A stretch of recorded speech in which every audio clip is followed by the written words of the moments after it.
Ji, question number 2. The coefficient of x4 in the expansion of this is p and the coefficient of x square in the expansion of this is q. ये आपके पास information है and one more information is given कि p plus q is equal to 276. अब आपको calculate क्या करना है, आपको ए कैलकुलेट करना है इन दोनों प्रोसेस में.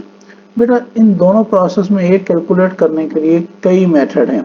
इनमें से टी आर प्लस वन वाला मेथड भी वर्क करता है जिसमें आप लिखते हो N C R A raise to power N minus R B raise to power R. लेकिन मैं कंप्लीट एक्सपेंशन के साथ जाऊंगा और मैं इसे एक्सपेंड करूंगा. लेट्स सपोज करें मेरे पास पहली वैल्यू जो थी बेटा वो थी x plus a raise to power 6. अब मैं क्या लिखूंगा 6c0 x raise to power 6 plus 6c1 x raise to power 5a plus 6c2 x raise to power 4 into a square.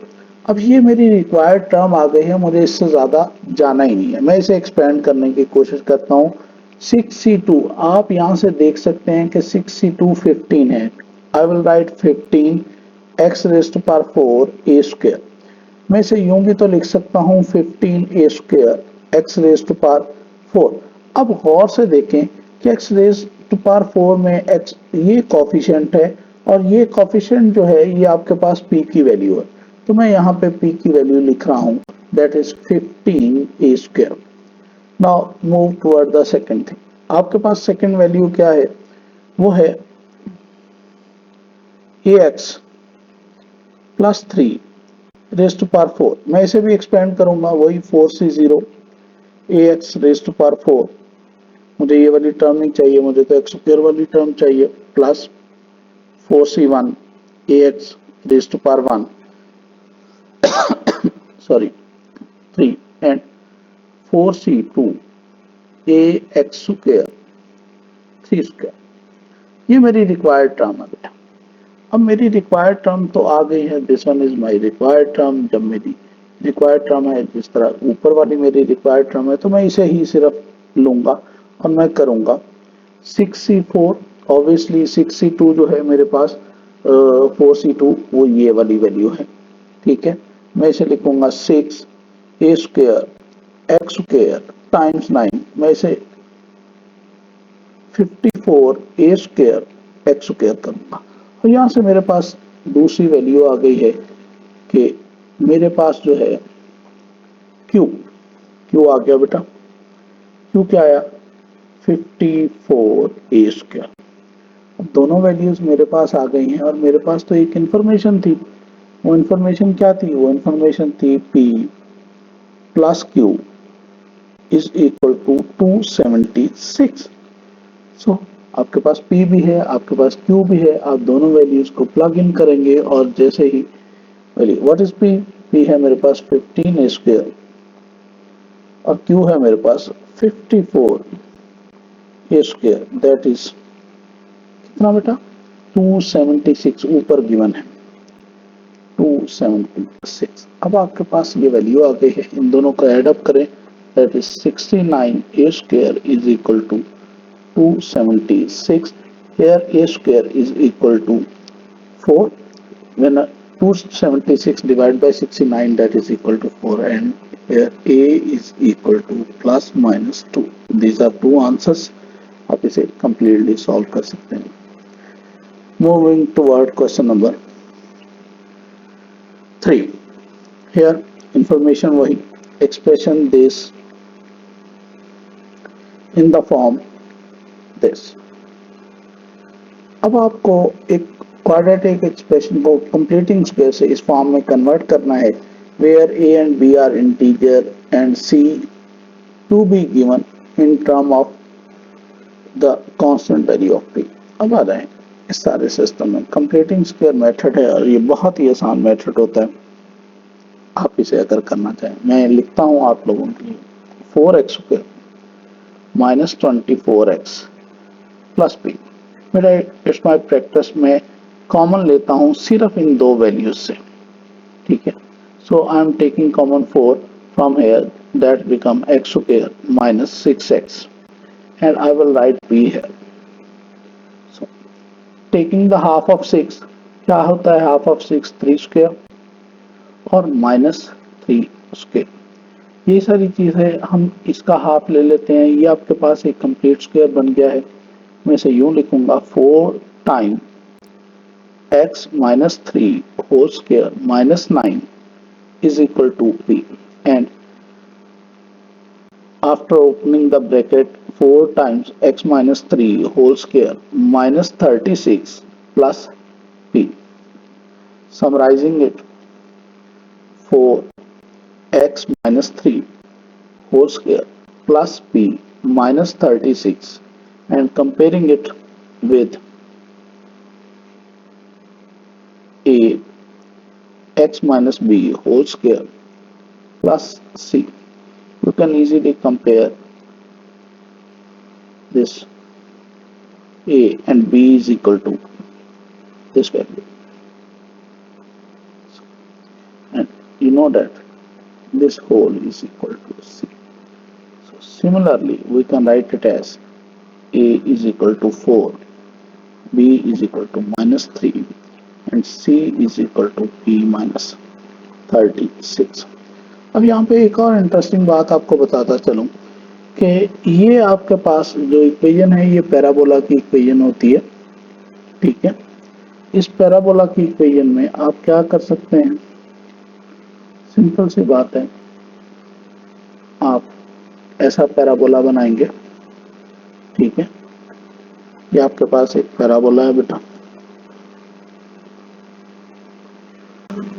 देखें बेटा, आपने पार्ट 1 कर लिया है, अब आप पार्ट 2 पे जाएंगे.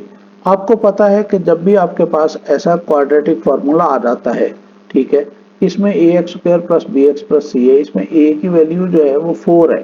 ठीक है, अब ए की वैल्यू आपके पास क्या है बेटा, ए की वैल्यू तो आपके पास 4 है. 4 का मतलब है हैप्पी फेस. आइदर ये कैसा बनेगा, आइदर ये एक पैराबोला बनेगा यूं करके, आइदर ये यूं करके, और ये वाली केस. इस केस में होगा क्या, इस केस में आइदर ये होगा या ये होगा. इसमें जो मिनिमम वैल्यू है वो ग्रेटर देन 0 है, और इसमें मिनिमम वैल्यू जो होगी वो लेसर देन 0 भी हो सकती है. अब ये बात समझने, और मिनिमम वैल्यू क्या है इसमें, मिनिमम वैल्यू इसमें ये सी थी. ठीक है, तो अब आए इस सारे जो है एक्सप्रेशन को बताने के लिए मैंने क्यों बताया और ये क्यों किया. इसने मुझे ये कहा था कि hence और otherwise find the set value of p for which this has no real root. So इस वाले के no real roots हैं, तो इसमें जो मिनिमम वैल्यू होगी बेटा, जो आपके पास मिनिमम वैल्यू है वो क्या होनी चाहिए, वो ग्रेटर देन 0 होनी चाहिए. मीन c जो है वो ग्रेटर देन 0 होना चाहिए. अब c की वैल्यू क्या है, p minus 36, greater than 0, so p should be greater than 0. एक तो तरीका ये हो गया. दूसरा मेथड क्या है, हेंस और अदरवाइज. आपके पास ये वाली वैल्यू है, इस पे आप एक सिस्टम लेके आते हैं, discriminant B square minus 4ac lesser than 0 हो तो नो रियल रूट्स होंगे. तो आपके पास अदरवाइज में ये वाला मेथड है और हेंस में ये वाला मेथड है. तो बेटा ये क्वेश्चन नंबर 3 के लिए था.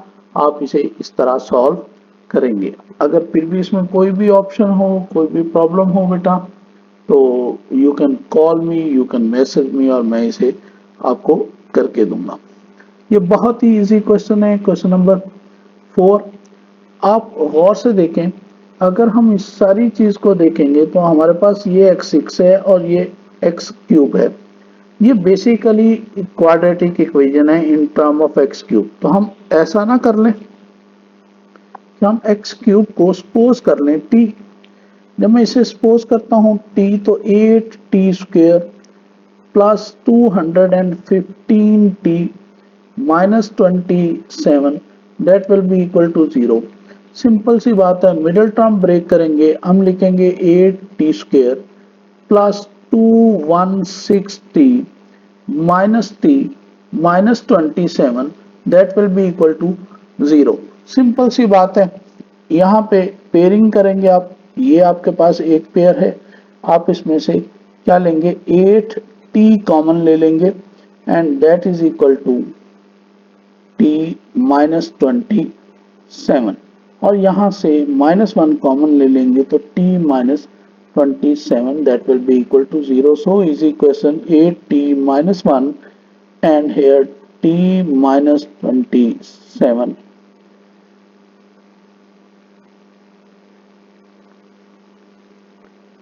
So ठीक है, 8t minus 1 and t plus 27 is equal to 0. Here we can write 8t minus 1 is equal to 0 and t is equal to 1 over 8 and t is x cube, so x cube is equal to 1 over 8, so x is equal to 1 by 2. Similarly, here t plus 27 that will be equal to 0, so t is equal to minus 27 beta and x cube is equal to minus 27, taking cube root x is equal to minus 3. So there are two values आपके पास, x क्या आ गया -3 आया and x क्या आया आपके पास ये. अब आप इसको एक और मेथड से भी सॉल्व कर सकते हैं. जब आप यहाँ पे आ जाते हैं बेटा, तो यहाँ से आप क्वाड्रेटिक फार्मूला से भी इन टर्म ऑफ टी ले लें तो minus b plus minus b square minus 4ac over 2a. तो इस तरह भी क्वेश्चन जो है वो सॉल्व हो सकता है. आपके पास दो डिफरेंट वेज हैं, आप इन दोनों तरीकों से क्वेश्चन को सॉल्व कर सकते हैं और आंसर दे सकते हैं. 2 इजी क्वेश्चन बेटा. Moving toward question number 5. The diagram shows the curve with the equation y is equal to 10x raised to power half minus 5 by 2 x raised to power 3 by 2. Obviously, x greater than 0, the curve meet the x-axis at the point this and other point this. ठीक है. Find the area of the shaded region. Obviously, आप जानते हैं whenever you want to calculate the area of shaded region, you have to integrate that thing. मैंने आपको इसकी equation यहाँ पे दी हुई है ऑलरेडी. आपके पास f of x है, बहुत आसान है. दोनों लिमिट्स आपके पास हैं, एक लिमिट ये है एक लिमिट ये है. तो हम इसे क्या करेंगे, हम बेटा इसे इंटीग्रेट करेंगे. सिंपल सी बात है. 0 to 4 10 x raised to power half minus 5 by 2 x raised to power 3 by 2 dx. So easy. That is equal to area of shaded region. So मैं लिख देता हूं यहाँ पे 10 x raised to power plus 3 by 2 over 3 by 2 and minus 5 by 2 x raised to power 5 by 2 over 5 by 2. You know that x raised to power 1 by 2 plus 1, here 1 by 2 plus 1 that is equal to x raised to power 3 by 2 over 3 by 2 is the integration, and similarly for the other one. ठीक है. And we have done the integration, so आप यहाँ पे limit लगा लेंगे 0 to 4. अब simplify करना है आपको. पहले फर्स्ट ऑफ ऑल आप इसे सिंप्लीफाई कर लें तो ज़्यादा बेस्ट है. That is 20 by 3 x raised to power 3 by 2 and 5 by 2 cut by 5 by 2. तो अब बेहतर यही है कि हम इस वैल्यू से इस वैल्यू को क्या कर दें, कट कर दें बेटा. And minus x raise to power 5 by 2. बेटा सिमिलरली आप वैल्यू प्लग इन करेंगे और जब वैल्यू प्लग इन करेंगे तो आप इसे 20 by 3 4 raised to power 3 by 2 minus 4 raised to power 5 by 2. ये आपके upper value minus 0 minus 0 because anything multiply by 0 is equal to 0. तो हम इसे सिंपली यही वाला काम कर देंगे और कुछ फर्दर नहीं करेंगे. तो ये आपके पास एक ऑप्शन है. अब हम इसे सिंप्लीफाई करने जा रहे हैं. That is 20 over 3 8 minus 2 raised to power 5. आप 2 raised to power 5 को क्या कर लेंगे, 32 कर लेंगे बेटा. ठीक है, मैं लिख दूं 4 raised to power half raised to power 5. So 4 raised to power half is equal to 2. 2 raised to power 5 is equal to 32 and similarly in other case हम ये सारा कुछ कर लेंगे, कोई इशू नहीं होगा आपके पास ये सारा, ठीक है। अब हम इसे क्या कर सकते हैं, इसे फर्दर मोर हम सिंप्लीफाई कर सकते हैं, ठीक है। और ये आपके पास 160/3 माइनस 96/3, सिमिलरली आप इसे इस तरह कर लेंगे और दैट इज 64/3 और ये पॉजिटिव का है, हम इसे और भी कई तरीकों से कर सकते हैं। So 64/3 is improper fraction, 21 whole 1/3 is the answer. तो बेटा ये आपके पास आंसर है, ये शेडेड एरिया है, आप इसे आसानी से कर सकते हैं। क्वेश्चन नंबर 7, ये टोटल क्वेश्चन 6 मार्क का है और बहुत ही आसान क्वेश्चन है। इसमें ट्रायंगुलर मेथड और सेक्टर के फॉर्मूलाज यूज करेंगे, वो विल यूज से साइन रूल्स, कोसाइन रूल्स और formula of the sector. So first of all हम इंफॉर्मेशन पे जाते हैं और फिर डाटा पे जाते हैं। The diagram shows A sector, so keep it in your mind कि ये चीज इसने पहले ही बता दी है कि ये सेक्टर है of a circle with centre O, ये पूरा सर्कल का एक सेक्टर है, तो फिर ओ ए और ओ बी इक्वल होंगे, ये बात ध्यान में रख लें। The angle A O B is theta radian and O P O A P is equal to x, ये बहुत बड़ी इंफॉर्मेशन है आपके लिए और यहीं से हम स्टार्ट करते हैं। अब आ जाए बेटा, जब ये इंफॉर्मेशन है तो आपको पता होना चाहिए ये वाली लेंथ इस लेंथ के इक्वल है। और एक और बात जो मैं आपको यहाँ पे बता दूं, जो इंफॉर्मेशन है कि वो ओ ए और ओ बी क्या है आपके पास इक्वल है। अगर ये ओ पी और ए पी इक्वल है तो ये एंगल जो होगा that is also equal to theta, ठीक है। और ये जो एंगल होगा आपके पास that is angle sum of triangle, तो इट बिकम्स, मैं यहाँ पे लिख देता हूँ आपके लिए, ये एंगल थीटा है, ये पी है आपके पास, ये आपके पास ओ है और दिस वन इज ए, ये ए है आपके पास यहाँ पे। अगर ये एक्स है बेटा तो ये भी एक्स है और ये वाला एंगल भी क्या है, थीटा है, और ये वाला एंगल है एंगल सम ऑफ ट्राइंगल, तो हम क्या करेंगे पाई माइनस 2 थीटा। तो हम यहाँ से साइन रूल अप्लाई करते हैं और ये वाली वैल्यू जो ओ ए है इसे हम कैलकुलेट करते हैं, मैं इसे बिग रेडियस भी कंसिडर कर रहा होता हूँ। तो सिंपल सी बात है, हम इसे लिखेंगे O A over sine pi minus 2 theta, ठीक है, is equal to x over sine theta. ये आपके पास वैल्यू है, मैं इसी वैल्यू को यहाँ पे करने जा रहा हूँ। So O A is equal to sine of pi minus 2 theta is equal to x over sine theta. बेटा मैं यहाँ पे इंफॉर्मेशन दे दूँ आपको कि साइन पाई माइनस 2 थीटा जो होता है that is equal to positive sine theta होता है, ये आपने पढ़ा भी हुआ है और ये आपके पास एक फार्मूला भी होता है sine 180 minus theta is equal to sine theta. तो हम इसी प्रिंसिपल से चल रहे हैं, तो हम इसे यहाँ से क्या कर सकते हैं, O A over sine 2 theta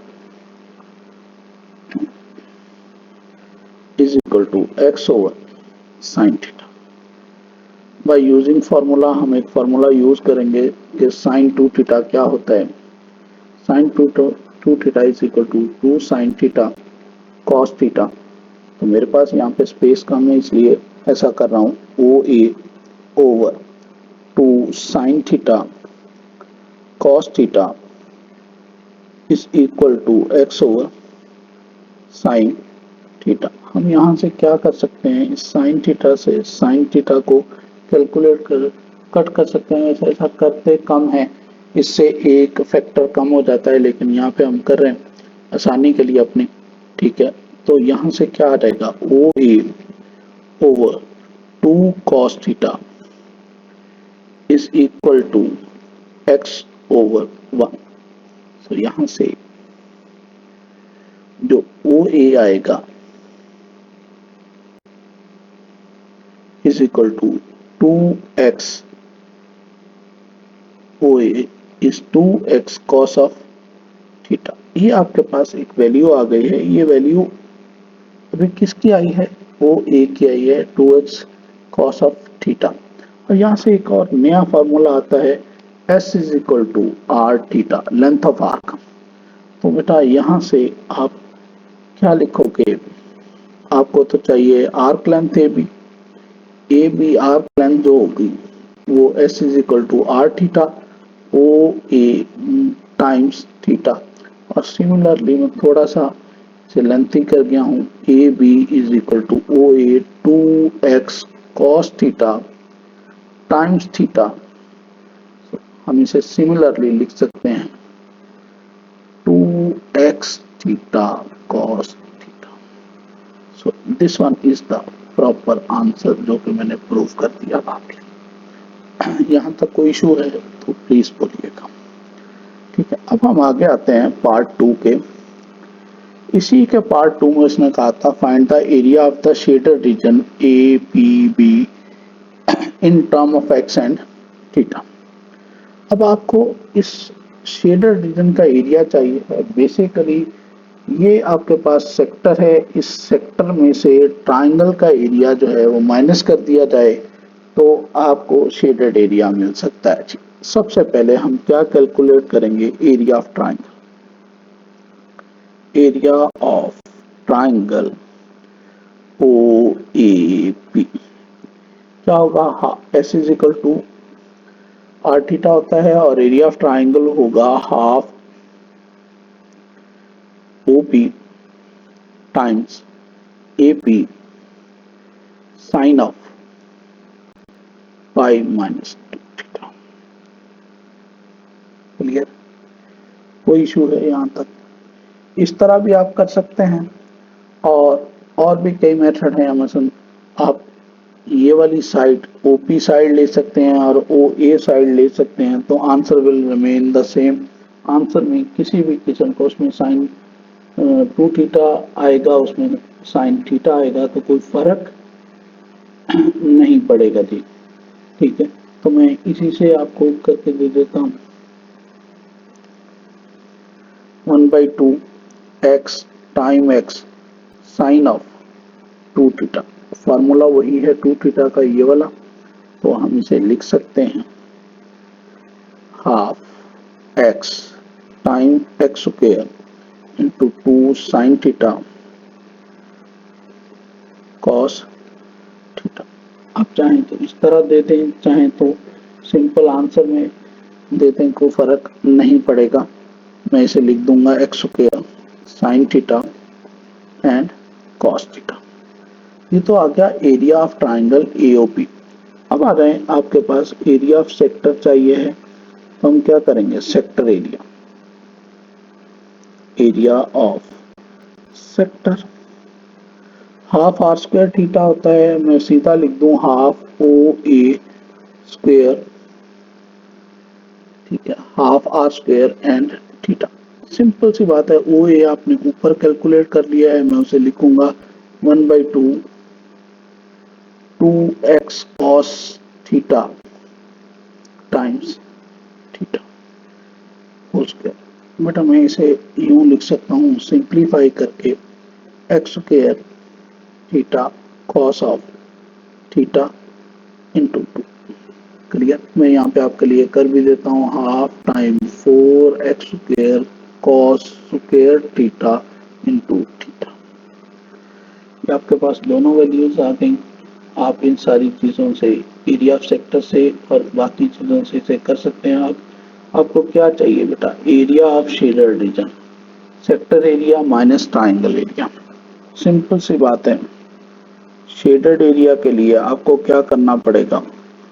2x square theta cos square theta minus x square sine theta cos theta.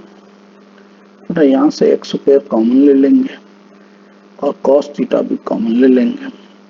जब एक्स स्क्वायर कॉमन आ गया तो ये 2 थीटा कॉस थीटा आ जाएगा और माइनस साइन थीटा। आप यहाँ तक लिखें तब भी आंसर ठीक है, किसी और तरह करना चाहें तब भी आंसर ठीक है। तो ये आपके पास सिस्टम है। A lot of other ways to solve this question. Very interesting question, question number 8। बहुत आसान है, सिंपल सी बात है, मैं करने जा रहा हूँ, कोई इशू नहीं है। आपको ये वाली इक्वेशन सॉल्व करनी है इस रीजन के लिए। सिंपल सी बात, हमारे पास एक फार्मूला होता है a plus b whole square is equal to a square plus b square plus 2ab। तो मैं इसे लिखना शुरू करता हूँ, sine square theta plus cos square theta plus 2 sine theta cos theta is equal to 1। बेटा आपको ये पता होना चाहिए कि ये पूरी वैल्यू जो होती है दैट इज इक्वल टू 1। तो मैं इसे लिख सकता हूँ 1 plus 2 sine theta cos theta is also equal to 1। Similarly यहाँ से मैं क्या लिखूंगा, 2 sine theta cos theta is equal to 0 और sine theta cos theta is also equal to 0। Here आपके पास क्या आएगा, either sine theta is equal to 0 और cos theta is equal to 0. Sin theta is equal to 0 mean theta is equal to either 0 either pi, or cos theta is equal to 0 mean theta is equal to pi by 2. The second angle is 3 pi by 2, so that is not in the required interval, उस interval में नहीं है तो इसलिए हम इसे नहीं लेंगे। तो हमने इसके सॉल्यूशंस देने थे। So there are 3 solutions. क्या है, 0 पाई बाई 2 और पाई। देखो बेटा इसके अलावा मैं इसे साइन 2 थीटा में भी कन्वर्ट कर सकता था। जिस तरह मेरे पास ये वैल्यू थी, यहाँ से मैं इसे क्या करता, साइन 2 थीटा में कन्वर्ट करता और यहाँ से फिर वैल्यू वही 0 आती और यहाँ से मैं लिखता 2 थीटा इज इक्वल टू 0 और फिर सिंपल सी बात है, एक तो 0 आता है, एक पाई बाई 2 आ जाता और फिर 0 पाई बाई 2 और इसी तरह 0 पाई और 2 पाई आ जाता। तो मैंने इस मेथड से, और उसके बाद मैं थीटा को 0 पाई बाई 2 और पाई लिख देता। तो ये एक और अदर सॉल्यूशन है। इसके अलावा और भी बहुत से मेथड हैं जिन्हें मैं कर सकता था। बहरहाल मेरे पास ये सॉल्यूशन सेट आ गया। अब आगे चलते हैं। क्या कहता है, hence verify that only solution of the equation this are 0 and pi by 2। कहता है अब आपने ये प्रूव करके देना है कि इसका ओनली सॉल्यूशन जो है वो 0 और पाई बाई 2 है और बाकी नहीं। तो वेरीफाई कर लेते हैं। जब भी कभी ऐसा आंसर आ जाए और आपके पास क्वेश्चन की वेरिफिकेशन आ जाए तो बेहतर है इसे प्लग इन मेथड से करें, that is very best method. तो सबसे पहली वैल्यू में theta is equal to 0 apply करता हूँ। अब मैंने इस वाली सारी इंफॉर्मेशन मैंने इस मेन इक्वेशन में डालनी है बेटा। सिंपल सी बात, लिखने जा रहा हूँ cos 0 प्लस साइन 0। आपको पता है cos 0 1 होता है, sin 0 0 होता है, तो that is 1। So left hand side is equal to right hand side, prove हो गया जी। अब हम आते हैं दूसरी वैल्यू पे, theta is equal to pi by 2। ये वाली सेकंड वैल्यू है जिसे मैं यूज करने जा रहा हूँ। तो ऑब्वियसली क्या करूँगा, cos pi by 2 plus sine pi by 2। cos pi by 2 0 होता है, sin पाई बाय 2 पॉजिटिव 1 होता है, 0 plus, so that is also equal to right hand side.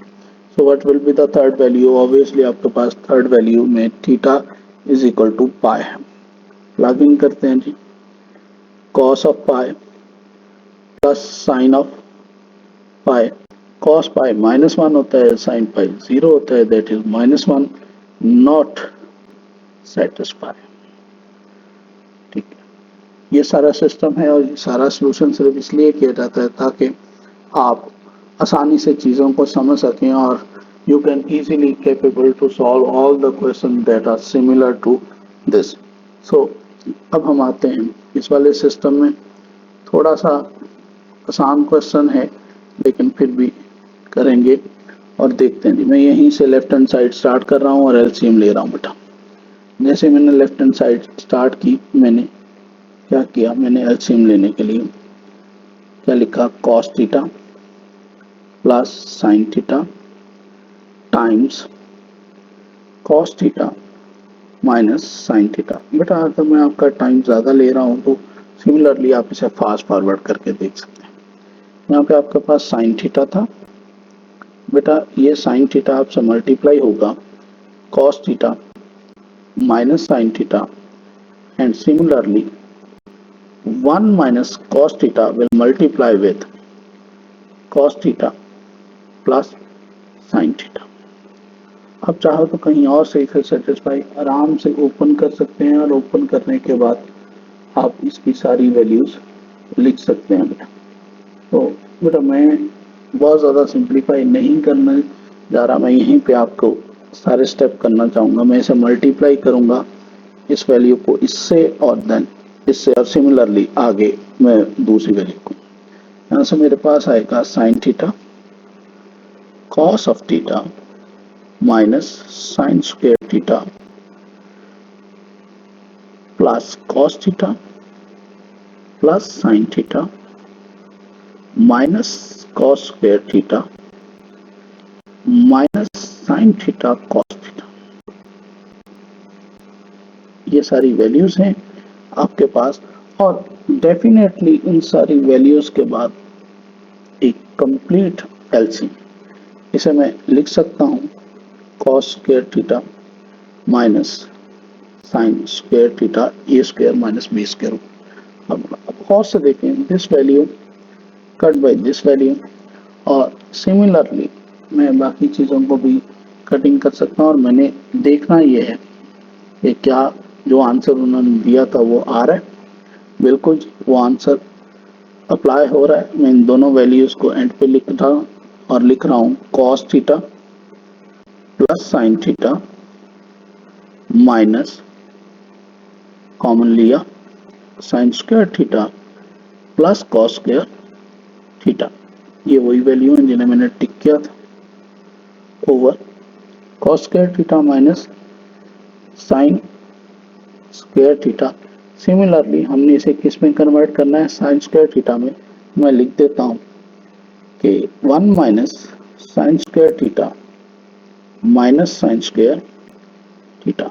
मैंने यहाँ से कुछ फॉर्मूलाज यूज करने हैं, वो देखिए मैंने क्या किया।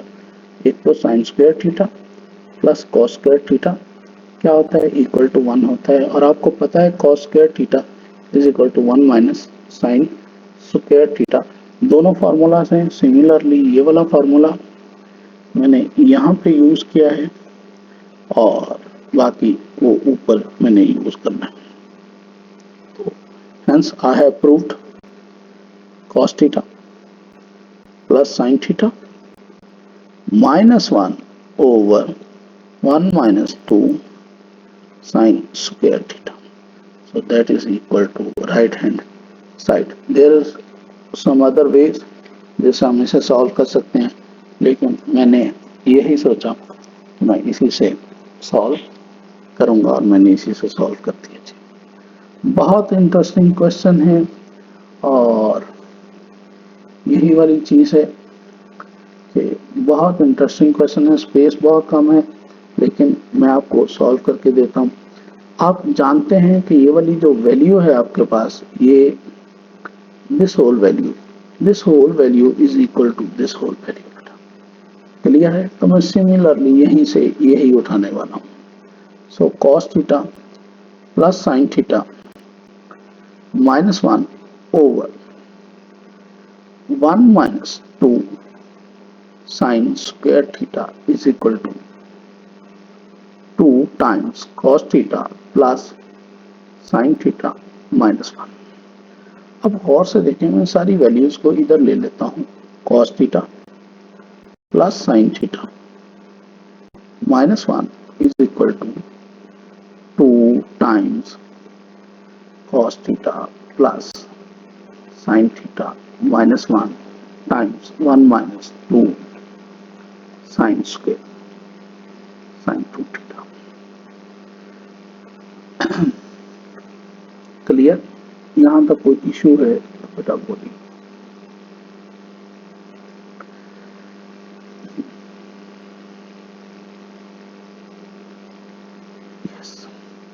मैं यहां से ना cos theta plus sine theta minus 1 मैं इसे ब्रैकेट में ले रहा हूं और minus 2 time cos theta plus sine theta minus 1 times 1 minus 2 sine square theta equal to 0।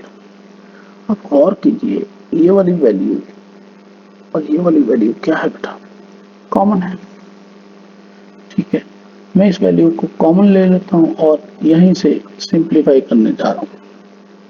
cos theta plus sine theta minus 1 times 1 minus 2 sine square theta equal to 0। आप already जान चुके हैं ये वाली चीज कि cos square theta plus sine square, sorry it's not a square, आप already ये जान चुके हैं कि cos theta plus sine theta minus 1 equal to 0 से cos theta plus sine theta equal to 1 में थीटा की वैल्यू क्या आएगी? थीटा की वैल्यू 0 आएगी और पाई बाई 2 आएगी। सो ये दो वैल्यूज थीटा की आपके पास ऑलरेडी टॉपिक 1 में आ चुकी हैं, पार्ट 1 में आ चुके हैं। तो अब हम सिर्फ डील करेंगे 1 minus 2 plus 4 sine square theta that will be equal to 0। Second value को यहां से मैं लिख दूं 4 sine square theta equal to 1 here sin square theta is equal to 1 by 4. You can write sin theta is equal to 1 by 2. So theta is equal to pi by 6 sin inverse आप लेंगे। जैसे ही आप इसका sine inverse लेंगे तो ये आपके पास pi by 6 आ जाएगा और एक और वैल्यू भी आएगी आपके पास, वो है sine theta is equal to minus 1 by 2 और यहां से थीटा की वैल्यू क्या आएगी? 5 पाई बाई 6। तो बेटा यहां से दो वैल्यूज ये आ गई और दो वैल्यूज आपने यहां से ये ले ली। सो आपके पास चार वैल्यूज आई हैं और आप इन थीटा की चारों वैल्यूज को समराइज करोगे। 0 pi by 6, 5 pi by 6 and pi by 2। बेटा फिर भी अगर कोई ऑप्शन हो तो आई एम अवेलेबल। आप काइंडली इस सारी चीज को देखिए। क्वेश्चन नंबर 7 तक है, ये हाफ पेपर हम सॉल्व कर चुके हैं, बाकी इसका सेकंड सेक्शन स्टार्ट करेंगे। ओके, अल्लाह हाफिज।